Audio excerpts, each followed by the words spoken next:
അസ്സലാമലൈക്കും.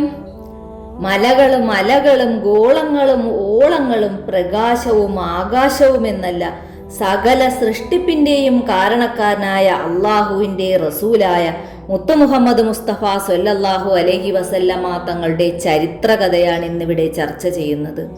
ഇത് ചരിത്രകഥയുടെ 16-ാം ഭാഗമാണ്. ഹംസ റളിയല്ലാഹു അൻഹുവിന്റെ കഥയായിരുന്നു കഴിഞ്ഞ ഭാഗത്തിൽ നമ്മൾ പറഞ്ഞു നിർത്തിയത്. ഹംസ റളിയല്ലാഹു അൻഹുവിന്റെ സ്നേഹിതനാണ് ഉമർ ഇബ്നുൽ ഖത്താബ് റളിയല്ലാഹു അൻഹു. ഉമർ ഇബ്നുൽ ഖത്താബ് റളിയല്ലാഹു അൻഹു നേരത്തെ ഇസ്ലാമിന്റെ ശത്രുവായിരുന്നു. ജാഹിലിയ കാലത്ത് എഴുത്തും വായനയും പഠിച്ചവർ വളരെ കുറവായിരുന്നു. അക്കാലത്ത് എഴുത്തും വായനയും പഠിച്ച ആളായിരുന്നു ഉമർ ഇബ്നുൽ ഖത്താബ് റളിയല്ലാഹു അൻഹു. അതികായനും ധീരനും. അന്ന് ഇസ്ലാമിന്റെ ശത്രുക്കൾ വട്ടം കൂടിയിരുന്നു ചർച്ച നടത്തി. ആ ചർച്ചയിൽ ഉമർ ഇബ്നു ഖത്താബ് റളിയല്ലാഹു അൻഹുവും ഉണ്ടായിരുന്നു. ഇസ്ലാം മതം മക്കയിൽ നിന്ന് തുടച്ചു നീക്കണം. അതിനൊരു മാർഗമേയുള്ളൂ, മുഹമ്മദിനെ വധിക്കുക. അനന്തരഫലങ്ങൾ ഇപ്പോൾ നോക്കണ്ട. ആർക്കാണ് അവനെ വധിക്കാൻ കഴിയുക? ആളുകൾ പരസ്പരം നോക്കി. ആരും മുന്നോട്ട് വരുന്നില്ല. കരുത്തനായ ഉമർ റളിയല്ലാഹു അൻഹുവിന് സഹിക്കാൻ കഴിഞ്ഞില്ല. ചാടി എണീറ്റ് പറഞ്ഞു, ഞാൻ മുഹമ്മദിനെ വധിക്കും. ഊരിയ വാളുമായി ഉടനെ പുറപ്പെട്ടു. പോകുന്ന വഴിക്ക് ഉമർ റളിയല്ലാഹു അൻഹു തന്റെ സ്നേഹിതനെ കണ്ടു, നഹീം ഇബ്നു അബ്ദുല്ല. ഉമർ, താങ്കൾ എങ്ങോട്ടാണ്? നഹീം ചോദിച്ചു. പുതിയ മതവുമായി വന്ന മുഹമ്മദിനെ വധിക്കാൻ പോകുകയാണ്. ഉമറിന്റെ ധീരമായ മറുപടി. ഉമറിനെ വധിക്കും മുമ്പ് ഒരു കാര്യം ചെയ്യണം, നഹീം പറഞ്ഞു. അതെന്താണ്? ഉമർ ചോദിച്ചു. താങ്കളുടെ കുടുംബത്തെ ശരിയാക്കണം. എന്റെ കുടുംബത്തിനെന്താ കുഴപ്പം? താങ്കളുടെ സഹോദരി ഫാത്തിമയും ഭർത്താവ് സഹീദും മുഹമ്മദിന്റെ മതം സ്വീകരിച്ചിരിക്കുന്നു.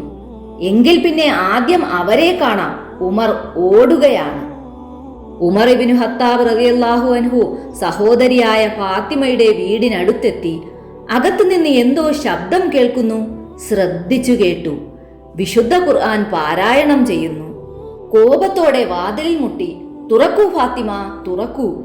ഫാത്തിമാക്ക് കാര്യം മനസ്സിലായി. ഖുർആൻ എഴുതിയ ഏട് ഒളിപ്പിച്ചു വെച്ചു. വാതിൽ തുറന്നു. നിങ്ങൾ മുഹമ്മദിന്റെ മതത്തിൽ ചേർന്നുവോ? അതും ചോദിച്ചു. സഹീദിനെ ആക്രമിച്ചു. ഫാത്തിമ ഇടയിൽ ചാടിക്കേറി. ഫാത്തിമ ബീവിക്കും അടികിട്ടി. നെറ്റി പൊട്ടി രക്തമൊലിച്ചു. കണ്ണീരും വിയർപ്പും രക്തത്തുള്ളികളും ഒത്തുചേർന്നു. പെട്ടെന്ന് ഫാത്തിമ ബീവിയുടെ മുഖം മാറി. ഉമർ ഇബ്നു ഖത്താബ് റളിയല്ലാഹു അൻഹുവിന്റെ സഹോദരി ഫാത്തിമ ബീവി ഉമറിനെ തുറിച്ചു നോക്കുകയാണ്.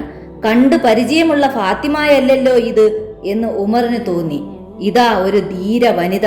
ഫാത്തിമ സംസാരിച്ചു. അല്ലയോ സഹോദര, ഞങ്ങൾ ഇസ്ലാം മതം സ്വീകരിച്ചു.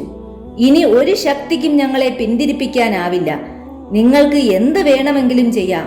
ധീരമായ പ്രഖ്യാപനം. ഉമർ ഇബ്നു ഖത്താബ് റളിയല്ലാഹു അൻഹു ഞെട്ടിത്തരിച്ചുപോയി. ഇത്ര ശക്തമാണോ ആ വിശ്വാസം? ഉമർ ഇബ്നു ഖത്താബ് റളിയല്ലാഹു അൻഹു തളരുകയാണ്. ഫാത്തിമ, നിങ്ങൾ എന്താണ് വായിച്ചു കൊണ്ടിരുന്നത്? എന്നെ കൂടി കാണിക്കാമോ? ഞാൻ അതൊന്ന് വായിക്കട്ടെ. കുളിച്ചു ശുദ്ധിയായി വരൂ, ഫാത്തിമ ബീവി പറഞ്ഞു. ഉമർ റളിയല്ലാഹു അൻഹു പോയി കുളിച്ച് ശുദ്ധിയായി വന്നു. ഏട് കയ്യിൽ വാങ്ങി ആയത്തുകൾ ഓതാൻ തുടങ്ങി.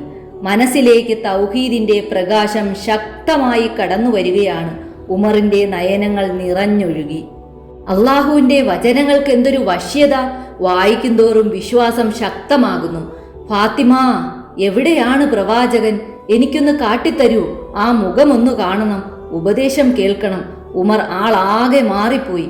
അള്ളാഹു അല്ലാതെ മറ്റൊരു ഇലാഹില്ലെന്നും മുഹമ്മദ് അവന്റെ റസൂലാണെന്നും വിശ്വസിച്ചു കഴിഞ്ഞിരിക്കുന്നു. പ്രവാചകൻ ദാറുൽ അർക്കമിലാണ് ഉള്ളത്. നമുക്ക് അങ്ങോട്ട് പോകാം, ഫാത്തിമ ബീവി പറഞ്ഞു. ഉമർ ഇബ്നുൽ ഖത്താബ് റളിയല്ലാഹു അൻഹു ദാറുൽ അർക്കമിലേക്ക് പോകുകയാണ്. അകലെ അർക്കമിന്റെ വീട് കാണാം. അവിടെയാണ് പ്രവാചകർ. കൂടെ സത്യവിശ്വാസികളുമുണ്ട്. അങ്ങെത്താൻ ധൃതിയായി. ദാറുൽ അർക്കമിൽ ഇരിക്കുന്നവർ ആ കാഴ്ച കണ്ടു. ഉമർ ധൃതിയിൽ വരുന്നു. കയ്യിൽ വാളുമുണ്ട്. ഹംസ റളിയല്ലാഹു അൻഹു എഴുന്നേറ്റ് നിന്ന് പ്രഖ്യാപിച്ചു, ഉമർ നല്ല ഉദ്ദേശവുമായിട്ടാണ് വരുന്നതെങ്കിൽ അവന് കൊള്ളാം.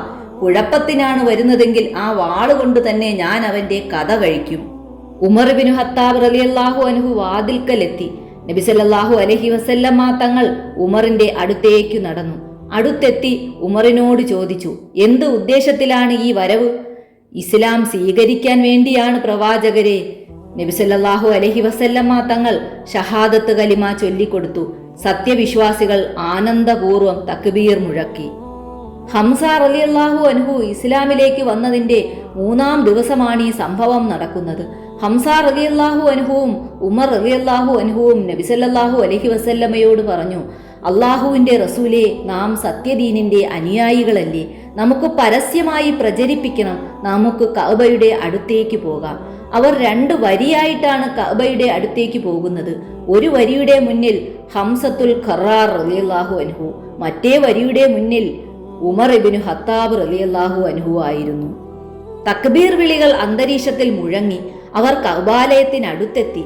ഷിർക്കിന്റെ ശക്തികൾ പകച്ചു നോക്കുകയാണ്. മുഹമ്മദിന്റെ തലയെടുക്കാൻ പോയവർ ആ പ്രസ്ഥാനത്തിന്റെ ശക്തനായ വക്താവായി മാറിയിരിക്കുന്നു. ഖുറൈശികൾ ഞെട്ടലോടെയാണ് ഇതൊക്കെ കാണുന്നത്.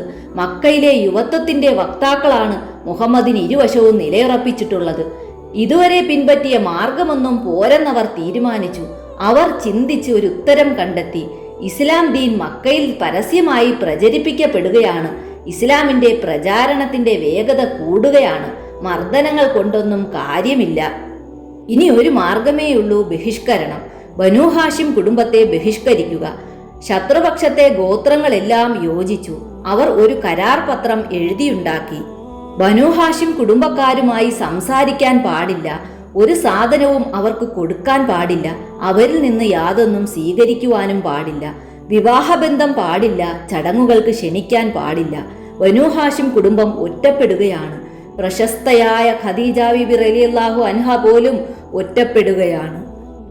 അബൂ താലിബ് എന്നു പേരുള്ള ഒരു മലഞ്ചെരുവുണ്ട്.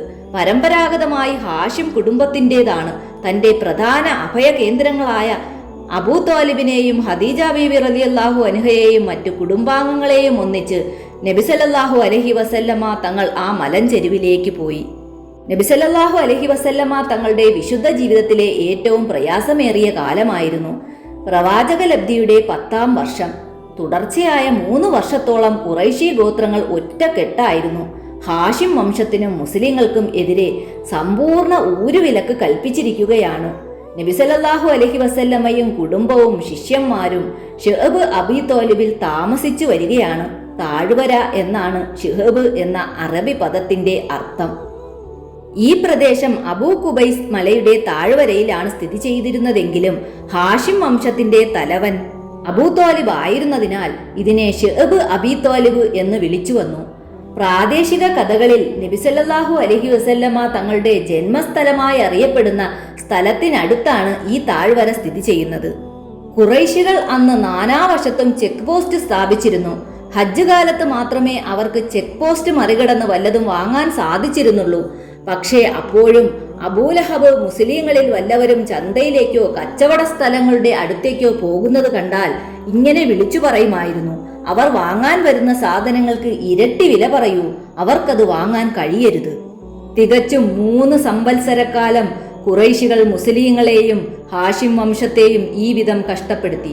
ഭക്ഷണ സാധനങ്ങളൊക്കെ തീർന്നു. സ്ത്രീകളും കുട്ടികളും വൃദ്ധന്മാരും ഒക്കെയുണ്ട്. പുല്ലും ഇലകളും വരെ ഭക്ഷിക്കേണ്ട സാഹചര്യം വരെയുണ്ടായി. ദുരിതം നിറഞ്ഞ ജീവിതമായിരുന്നു. എന്തൊരു ജീവിതം! 3 വർഷം കഴിഞ്ഞപ്പോൾ ചിലർക്ക് മനസ്സലിഞ്ഞു. ബഹിഷ്കരണ കരാർ ദുർബലപ്പെടുത്തണമെന്നവർ വാദിച്ചു. അതിലൊരാൾ ആയിരുന്നു സുഹൈർ. ഒരു പ്രഭാതത്തിൽ സുഹൈർ കഅബാലയത്തിൽ വന്നു. അബൂജഹലും മറ്റു നേതാക്കളും ഇരിക്കുകയാണ്. ഈ കരാർ എഴുതിയപ്പോഴേ ഞങ്ങൾക്ക് എതിർപ്പുണ്ടായിരുന്നു. ഇതാ കരാർ പത്രം കീറിക്കളയാൻ പോകുന്നു. ബഹിഷ്കരണ കരാർ ദുർബലപ്പെടുത്തി എന്ന് പ്രഖ്യാപിക്കപ്പെട്ടു.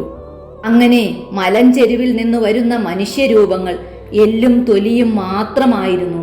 3 വർഷത്തെ ജീവിതം അവരെ വളരെ വളരെ വളരെ തളർത്തിയിരുന്നു. നബി സല്ലല്ലാഹു അലൈഹി വസല്ലമ തങ്ങളുടെ ചരിത്രകഥയുടെ ബാക്കി ഭാഗവുമായി ഇനിയും വരാം. അസ്സലാമു അലൈക്കും. സബ്സ്ക്രൈബ് ചെയ്യണേ.